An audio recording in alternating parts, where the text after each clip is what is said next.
Today I will be refuting the claim that rent control measures have a negative effect on the stock of affordable housing.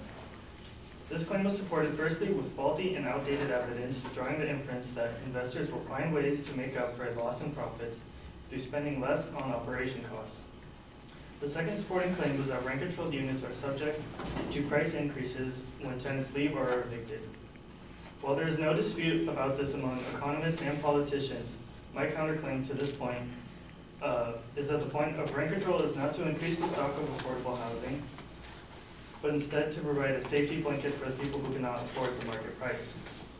The advocate's first supporting claim that landlords will disinvest in the maintenance of their rent-controlled properties was supported with a deeply flawed piece of evidence. In the argument, the speaker stated that investors will find ways to make up for loss in profits through spending less on operation costs.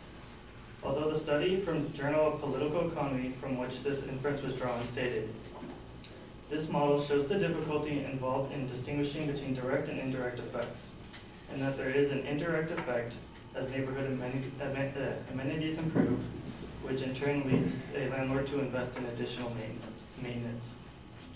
This contradicts the statement that investors will spend less on operation costs. In addition, the authors of the study said the model's simplicity also imposes some limitation for our setting, and the model does not therefore allow for realistic dynamics to capture expectations of neighborhood appreciation. The study is clearly not as straightforward or precise as we are led to believe, and therefore cannot be used as a generalization for the effects of rent control across the country, especially given the fact that the study did not take place in a major city such as LA, where most rent control programs are enacted. Then the claim was made that poor maintenance can lead to holes in walls or floors, chipped or peeling paint, and loose railings. While these flaws may exist, no proof is provided that they are a substantial danger to live with, but are rather just inconveniences. The study from which this conclusion came from is also extremely out of date.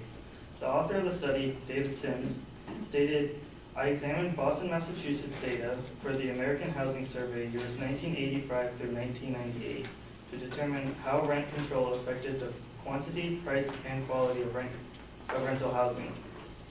Some of this data is 34 years old, and since then rent control measures have changed, meaning this data cannot be applied to present-day rent control measures." The second supporting claim was that rent-controlled units are subject to price increases when tenants leave or are evicted. Similar to the main claim, there is no argument among economists here. But rent control law creates a limit for how much a landlord may increase the price of a unit, and therefore he cannot raise the price to the market level, which is important for low and middle income families who cannot afford the market price. Also contradictory to the statement about poor maintenance and rent-controlled units, the price increase of units that were claimed to happen after tenants leave or are evicted is usually a product of improved maintenance. So rent-controlled housing units do in fact get proper maintenance, but it also keeps the rent prices below the market price. Finally, my claim is that while rent control may have a negative effect on the stock of affordable housing, it provides security for people who cannot pay the market price. The market price for rentable units is extremely high in major cities such as San Francisco.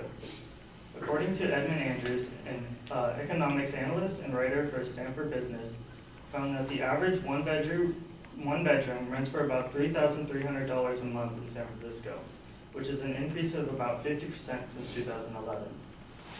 In these booming cities, it is necessary to help people who cannot pay market price with some protection against increasing rent.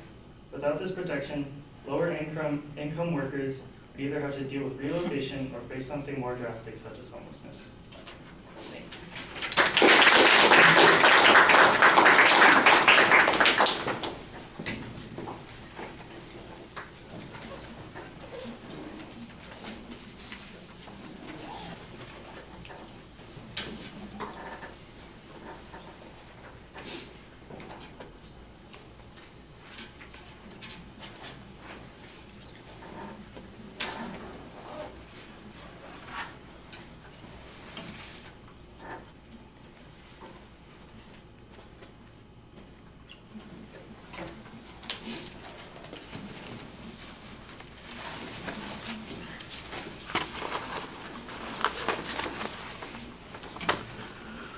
All right, well, you start off pretty clearly identifying the claim. You kind of give us a general idea of what your responses are going to be in your own preview of the argument. When you get to the advocate's secondary claims, you're specific about the first point, disinvestment, and you suggest that this is based on substantially flawed evidence. You have some critiques of the study that is being referred to that are okay. I do think that it's interesting that the people who created the study say that there are limitations on the way it can be applied. That's always a good point to point out. And then you've got a more general statement about how it took place in a non-major city. You need to remind us of what the city was that they were studying there so that we could tell if in fact this is the case. Then there's kind of this argument that says that there's no proof that some of these dilapidated conditions are in fact dangerous. That's a kind of a weak press. Maybe if it's just aesthetically changes that's problematic, I could see that there's really nothing particularly dangerous about it. But if it's rodent infestation and that kind of thing, I could see that there might be dangers. So it's worth making. I'm just not sure that it's particularly convincing. And then the other criticism of the next study was that the data is substantially outdated. And I thought that, you point out the study that the advocate is citing here was based on data from 1985 to 1998. So some of the data is more than 3 decades old. And I think what you do suggest is that there have been changes in the rent control policies since then. It would be helpful if you could demonstrate that that was the case, or that the rent control policies that have been put in other places are different than the one that was in this particular location in the research that's being done. So those are good presses on the evidence that you had there, and I thought the criticism there was perfectly reasonable. The price increase argument on the second point, you basically say there's no dispute that there's an impact here. The question is just how much it is and how big a deal it is. You do have this kind of interesting argument that suggests that if there are general improvements in the neighborhood, then the owners make investments in their properties, which suggests that this is, a response to the value of their property, and that might reflect the degree to which they consider this material important. You do kind of discuss this notion that the issue is not increasing the stock of housing, but rather the question of security. So you're attempting to reframe the argument here, and I think that that's a good idea, suggesting that the advocate's main proposition is not the one that's most in dispute. The question is whether or not affordable housing is going to be available, not whether or not expensive housing is going to be available for more people who want to buy expensive housing. And then I think you go back to the idea of San Francisco as an illustration. You've got a piece of evidence here that talks about a one-bedroom apartment in San Francisco goes for $3,300 a month. All right. You think that if they removed rent control, that those apartments aren't going to be worth more, or that if they built more housing there, that it's going to be something that's affordable. It's extremely unlikely, and I like the idea that you finish with. It says, look, the consequence would be that the people who are living there currently would be priced out of the market. They would be forced to move and abandon their homes, or potentially be homeless. And I think you could probably show that San Francisco faces a lot of problems in regard to that issue. The question of, is it caused because there's a lack of housing, or is it caused because of a lack of affordable housing? That's kind of what this whole dispute is about.